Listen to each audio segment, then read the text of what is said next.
चलिए ये तीन रत्न अपने लिए बताएं। तो रणसार जी ग्रंथ का मंगलाचरण क्या सिखा रहा है? जो जन शासन है, नमोस्तु शासन है, उसका जयनाद करिए। और महान रत्नों में से भी तीन सबसे महान रत्न सम्यक दर्शन, सम्यक ज्ञान, सम्यक चरित्र, इनकी प्राप्ति करिए। यही रणसार जी ग्रंथ का सार है। जगत के किसी भी दर्शन में नमोस्तु सुनने को नहीं मिल रहा, मात्र जैन शासन में नमोस्तु बोला। रणसार जी में भी इस प्रकार इन तीन रत्नों का सार भरा है। और जिस ग्रंथ में सम्यक दर्शन, सम्यक ज्ञान और सम्यक साहित्य का वर्णन हो, ऐसे ही ग्रंथ का नाम है रणसार जी ग्रंथ। ज्ञानी हर वस्तु में गुण होते हैं, हर व्यक्ति में भी गुण होते हैं। ऐसा कोई वनस्पति नहीं जिसमें औषधि गुण ना हो। जगत में ऐसी कोई वनस्पति नहीं होती जिसमें कोई औषधि रूपी गुण ना हो। भली कड़वी लग रही हो, लेकिन किसी ना किसी प्रकार के रोग को दूर करेगी कि नहीं करेगी? तो वो कार्यकारी हुई कि नहीं? कार्यकारी है।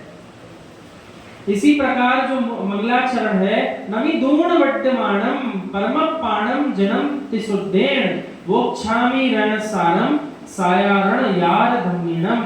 मैं उन वर्धमान स्वामी को नमस्कार करता हूँ, ऐसे वर्धमान नहीं जो श्री और स्त्री से युक्त हो।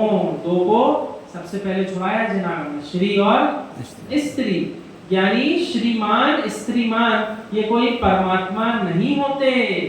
श्रीमान अर्थात धनवान, ना तो धर्मान जीव को परमात्मा कहा है जैन धर्म में, और ना स्त्रीमान जीव को भगवान कहा है। इन दोनों से रहित जो होता है वही उस मार्ग पर बढ़ रहा है। उन वर्धमान की वंदना है जिनके अंतरंग से श्री भी निकल गई और स्त्री भी निकल गई। इनको नमस्कार किया, ऐसे भगवंतों को नमस्कार किया जिनके मन में ना श्री हो ना स्त्री हो। ज्ञानी सन्मति। अब सन्मति बनो कैसे आप? जिसके अंतस में श्री बैठी हो, जिसके अंतस में श्रीमती बैठी हो, वो सन्मति हो ही नहीं सकता। तो सन्मति संज्ञा को प्राप्त सन्मति कब होगी? जब जीव के अंदर से श्री कमाने का विकल्प भी खत्म हो जाए, धन संपत्ति जोड़ने का संकल्प खत्म हो जाए और स्त्री भी उनके पास ना हो। पहले श्रीमती हटाओ, तब बनोगे सन्मति। सबसे पहले क्या हटाना पड़ेगा? श्रीमती को हटाना पड़ेगा, तब बन पाएंगे सन्मति। जिसकी मति श्री में लगी है वो सन्मति नहीं होता। जो स्त्री और श्री दोनों को छोड़ चुका है उसका नाम तीर्थंकर सन्मति है। आप किसकी वंदना कर रहे हो? श्रीमती की वंदना कर रहे हो। भैया जितने युवाओं को शादी करना हो, मैं उन्हें शादी करने से मना नहीं कर रहा हूँ, लेकिन इतना ध्यान रखना, एक बार अपने पिताजी से जरूर पूछ लेना कि पिताजी साची साची कहियो क्या मिला तुम्हें शादी करने से। ऐसा उनसे पूछ लो, उसके बाद कर लो। पिताजी से पूछने में क्या है? जो परमात्मा जनेन्द्र वर्धमान है, ऐसे वर्धमान को मैं नमस्कार करता हूँ। कैसे है? त्रिशुद्धम यानी मन शुद्धि, वचन शुद्धि, काया शुद्धि, तीनों की शुद्धि जिनके पास है वही है अपने तीर्थंकर जनेश्वर वर्धमान स्वामी।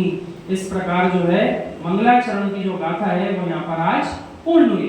अब अगला प्रसंग रणसार जी में आता है कि सम्यक दृष्टि जीव कौन है।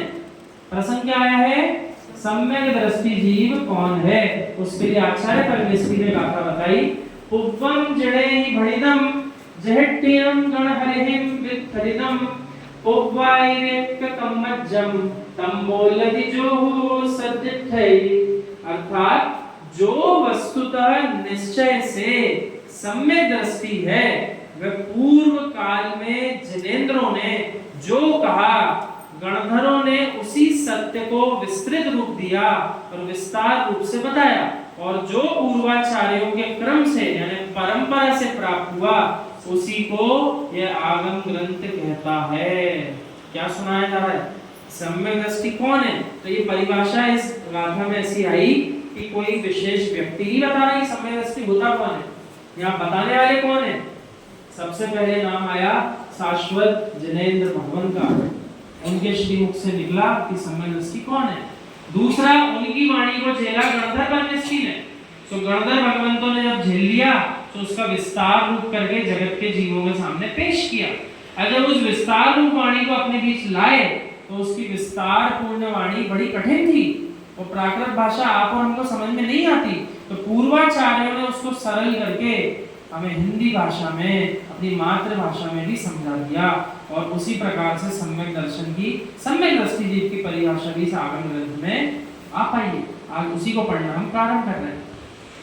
भव्य बंधुओं, अंतिम तीर्थेश वर्धमान स्वामी के शासन में हम सभी विरासते हैं। तीर्थंकर भगवान की पावन पीयूष देशना जिनेन्द्र वाणी जगत कल्याणी है। और ये सर्वज्ञ शासन, नमोस्तु शासन जयवंत रहे।